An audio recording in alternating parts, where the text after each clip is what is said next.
চাচা क्या हुआ? আমাকে পুজোর ফুল মালা আর প্রদীপ ভাসানোর জন্য যা যা লাগে সব দিয়ে দাও।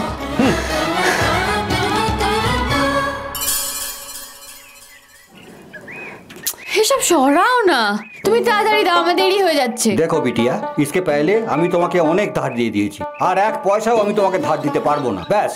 ওই দেখো, বিটিয়া বলছো আবার ধারের কথা বলছো। তুমি কি আমায় একটু বিশ্বাস করো না? আমি তোমায় কথা দিচ্ছি, 2 দিনের মধ্যে আমি তোমার সব টাকা ফিরিয়ে দেবো। এখন দিয়ে দাও না প্লিজ। ঠিক আছে, কিন্তু এই শেষবার দিচ্ছি, এর পরের বার কিন্তু আর এক পয়সাও ধার দিতে পারবো না। আচ্ছা ঠিক আছে, এখন দাও। আরে দাঁড়াও দাঁড়াও দাঁড়াও, দিচ্ছি দিচ্ছি দিচ্ছি। এই নাও, এই মালাটা নাও, এই প্রদীপটা নাও, বড় প্রদীপটা। ঠিক আছে, এই নাও, ধরো। Thank you.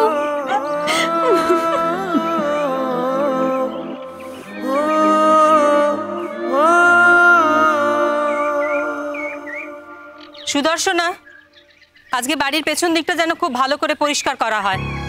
ওদিকটা রান্নার ব্যবস্থা হবে, এক্ষুনি ডেকোরেটার্সের লোকজন এসে পড়বে।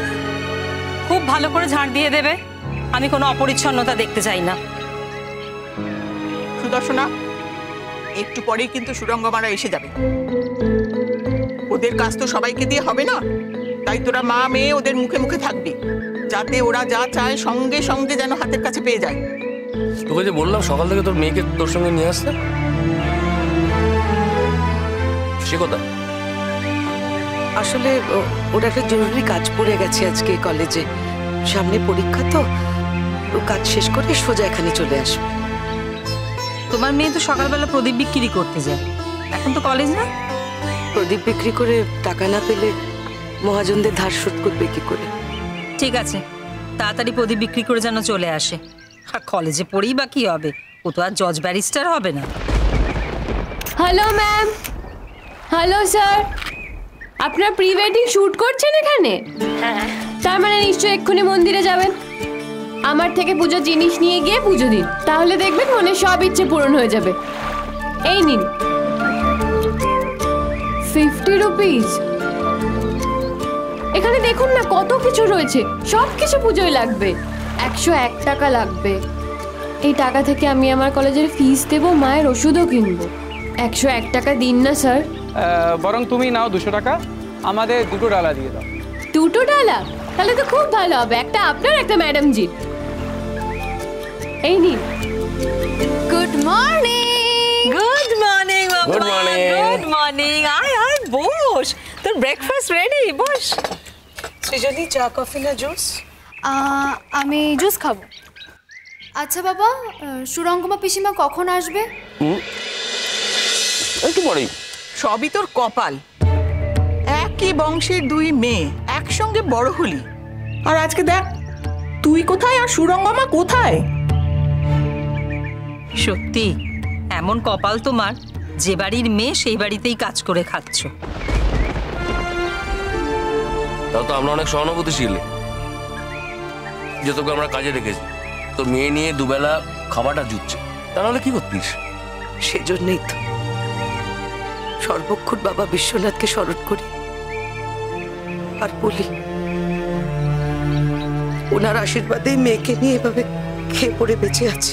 মানুষ যা কাজ করে তার ফল ভোগ করে, তুই যা করেছিস তার ফল ভুগছিস। তোর যখন 5 বছর বয়স, তুই তোর বাপ মা দুজনকেই খেলি, তখন তোর জ্যাঠা তোকে গিয়ে নিয়ে এলো। 2 বোনকে একই রকম ভাবে বড় করার চেষ্টা করলাম, তুই তো দিল্লি গিয়ে বকে গেলি। সুরঙ্গমাকে দেখ কি সুন্দর নিজের জীবনটা গুছিয়ে নিয়েছে। সুরঙ্গমার মেয়েরও তো কি সুন্দর বিয়ে হচ্ছে, ভাবি জামাই তো আসছে সৃজনীর বিয়েতে। দেখিস তো যত্নের যেন কোনো ত্রুটি না হয়। না না, ওদের সেবা যত্ন করবো দাদা, কোনো ত্রুটি হবে না। শোনো, এরপরে আর তোমার মেয়েকে কলেজে যেতে দিও না। সুরঙ্গমার মেয়ের সাথেও তো কাউকে লাগবে, তোমার মেয়ে ওর সঙ্গে সঙ্গে থেকে 5 মাস কাটবে। আর তাছাড়া তোমার পরে এই বাড়ির দায়িত্ব, মানে কাজের দায়িত্ব তো তোমার মেয়েকেই নিতে হবে, তাই না? আর ও যা অতীত, কোনো ভালো জায়গায় তো ওর বিয়েও দিতে পারবে না। বিয়ে? জন্মের ঠিক নেই তার আবার বিয়ে?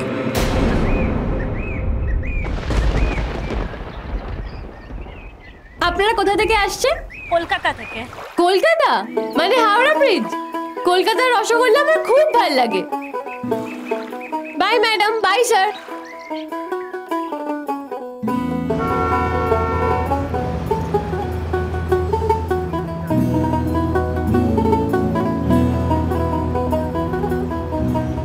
নীলাব্জ, আমাদের দেরি হয়ে যাচ্ছে।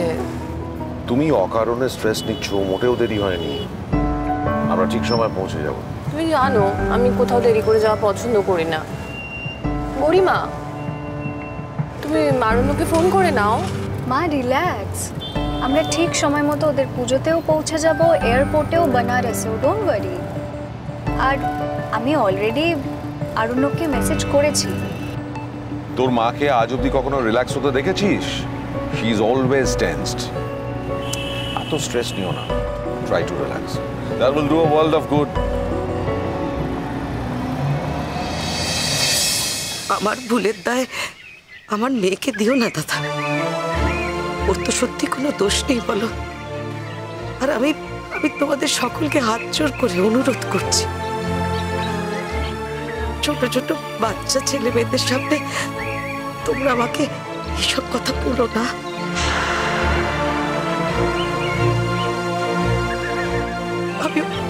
আমি ওদের সামনে মুখ তুলে তাকাতে পারি না।